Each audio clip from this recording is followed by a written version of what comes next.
తెలంగాణలో section 22A దుర్వినియోగం అవుతోందంటూ కాంగ్రెస్ అగ్రనేత రాహుల్ గాంధీకి మాజీ మంత్రి హరీష్ రావు లేఖ రాశారు. రెవెన్యూ శాఖలో అడ్డగోలు అవినీతి జరుగుతోందని, అవినీతి ఆరోపణలు ఎదుర్కొంటున్న రెవెన్యూ మంత్రి పొంగులేటి శ్రీనివాస్ రెడ్డిని మంత్రివర్గం నుంచి బర్తరఫ్ చేయాలని డిమాండ్ చేశారు. సెక్షన్ 22A అనేది నిషేధిత భూముల రిజిస్ట్రేషన్ ఆపడానికి తెచ్చిన చట్టమని, ప్రైవేట్ ఆస్తులపై కృత్రిమ వివాదాలు సృష్టించి వసూలకు పాల్పడటానికి కాదని వెల్లడించారు.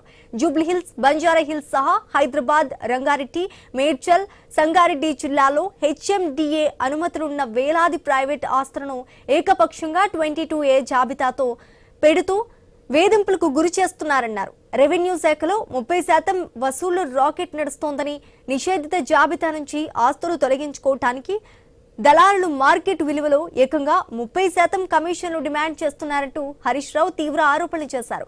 యాదాద్రి జిల్లాలో 40,000 ఎకరాలను 22A పెట్టాలని 4 నెలల క్రితమే మంత్రి కోమటిరెడ్డి వెంకటరెడ్డి స్వయంగా చెప్పిన సీఎం రేవంత్ రెడ్డి ఎందుకు మౌనంగా ఉన్నారని ప్రశ్నించారు.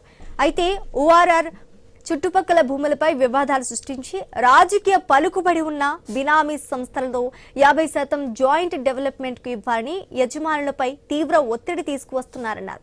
రెవెన్యూ శాఖలో ప్రైవేట్ వ్యక్తుల లాభం కోసం ఇంత కుంభకోణం జరుగుతున్నా ముఖ్యమంత్రి రేవంత్ రెడ్డి చర్యలు తీసుకోకపోవడం కాంగ్రెస్ ప్రభుత్వ వైఫల్యానికి నిదర్శనమని విమర్శించారు.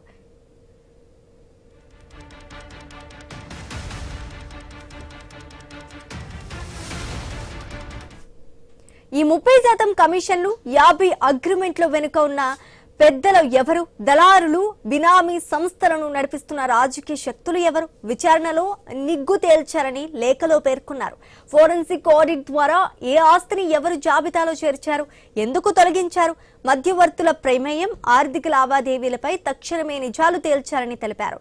దశాబ్దాల క్రితమే అర్బన్ ల్యాండ్ సీలింగ్ కింద క్రమబద్ధీకరించిన ఆస్తులను, రిజిస్టర్డ్ డాక్యుమెంట్లో ఉన్న భూములను మళ్లీ 22A లో పెట్టి స్తంభింపజేయటం దుర్మార్గమని ఆరోపించారు.